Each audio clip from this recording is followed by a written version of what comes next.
Module number 1.10.01. Topic name Stress Management. Hello మిత్రులారా, ఈ మాడ్యూల్లో మనం స్ట్రెస్ మేనేజ్మెంట్ మరియు టైం మేనేజ్మెంట్ గురించి నేర్చుకోబోతున్నాం. మాడ్యూల్ చివరలో మనం దీని గురించి తెలుసుకుంటాము. 1.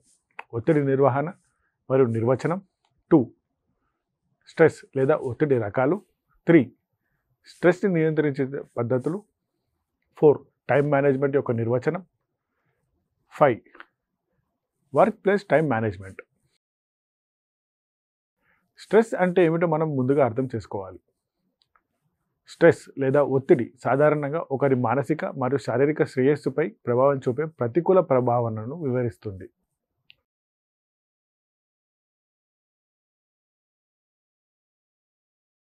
ఒత్తిడి కార్యాలయంలో ప్రతికూల ప్రభావాన్ని సృష్టిస్తుంది మరియు కార్మికులపై హానికరమైన శారీరక మరియు భావోద్వేగ ప్రతిస్పందనను కలిగిస్తుంది. కాబట్టి మన కార్యాలయంలో ఒత్తిడి లేకుండా ఉండేందుకు కృషి చేయాలి.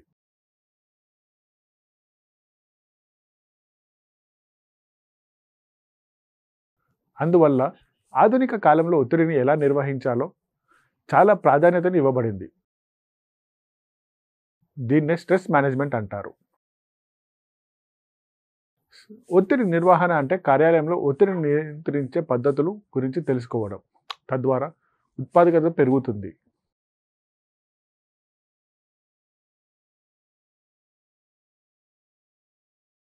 కార్యాలయ ఒత్తిడి అనేది ఉద్యోగ డిమాండ్లు మరియు కార్మికుల సామర్థ్యాలు, వనరులు లేదా అవసరాల మధ్య పేలవమైన సరిపోలిక ఉన్నప్పుడు సంభవించే హానికరమైన శారీరక మరియు భావోద్వేగ ప్రతిస్పందన.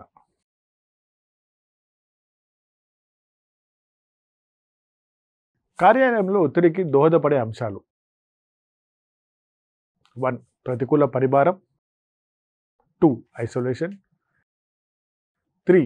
విస్తృతమైన పని గంటలు. 4. విషపూరితమైన పని వాతావరణాలు. 5. స్వయం ప్రతిపత్తి లేకపోవడం. 6. సహోద్యోగుల మధ్య కష్టమైన సంబంధాలు. 7. ఒకరి నైపుణ్యం స్థాయిలో పురోగతికి అవకాశాలు లేక ప్రేరణ.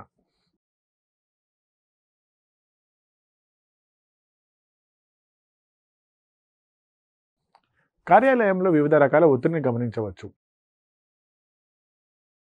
మానసిక రుగ్మతలు లేదా డిప్రెషన్ లేదా ఆందోళన వంటివి. ఎమోషనల్ స్ట్రెస్, అసంతృప్తి, అలసట లేదా ఉద్రిక్తత. ఒత్తిడిని ఎలా నిర్వహించాలి?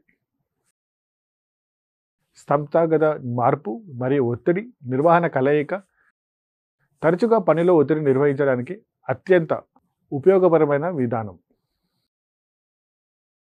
అయితే ఒత్తిడి అంతా చెడ్డది కాదని మనం గుర్తుంచుకోవాలి.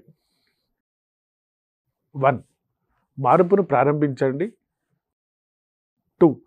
చేతిలో ఉన్న పనిపై దృష్టి పెట్టడంలో మాకు సహాయపడండి. 3.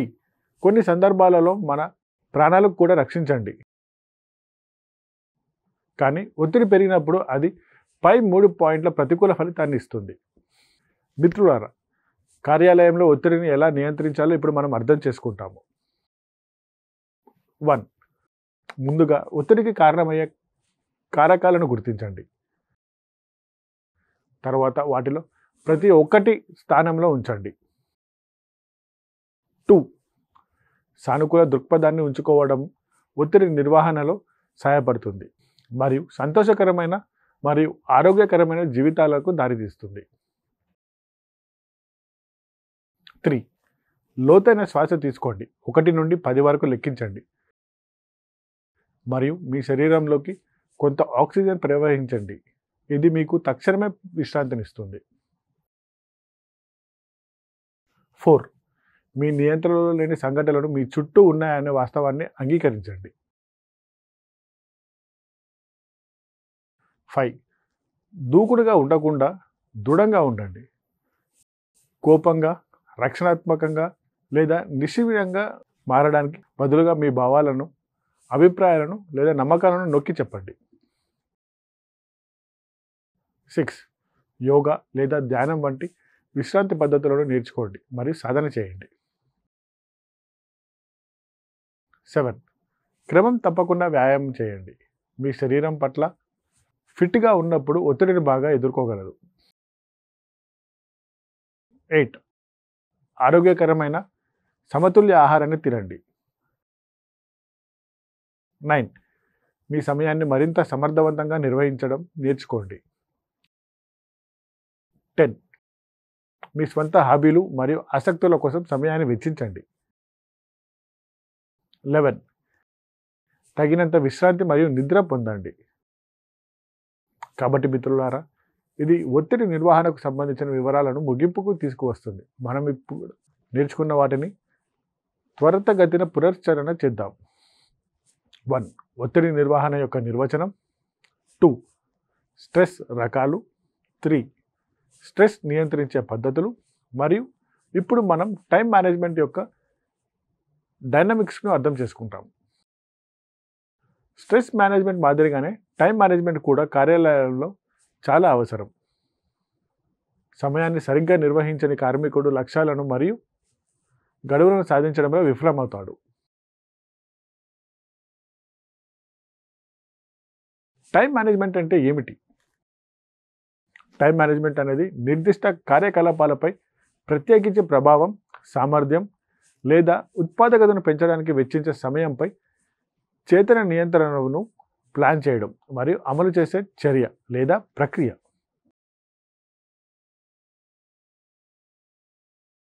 టైం మేనేజ్మెంట్ నిర్వచనం.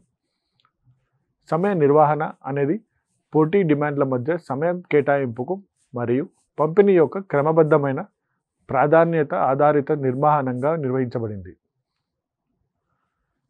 సమయాన్ని నిల్వ చేయలేము మరియు దాని లభ్యతను 24 గంటలకు మించి పొందడం లేదు, తగ్గించడం సాధ్యం కాదు. కాబట్టి సమయం బడ్జెట్ అనే పదం మరింత సముచితమైనది. మిత్రులారా, టైం మేనేజ్మెంట్ ఒక ఎలిమెంట్స్ గురించి మనం ఇప్పుడు అర్థం చేసుకుందాం. 1. సమయాన్ని నిర్వహించడానికి ఉపయోగించే నైపుణ్యాలు, సాధనాలు మరియు సాంకేతికతలు. 2. ప్రణాళిక, కేటాయింపు, లక్ష్యాలను నిర్దేశించడం, ప్రతినిధి బృందం, గడిపిన సమయాన్ని విశ్లేషించడం, పర్యవేక్షణ నిర్వహించడం, షెడ్యూల్ చేయడం మరియు ప్రాధాన్యత ఇవ్వడం.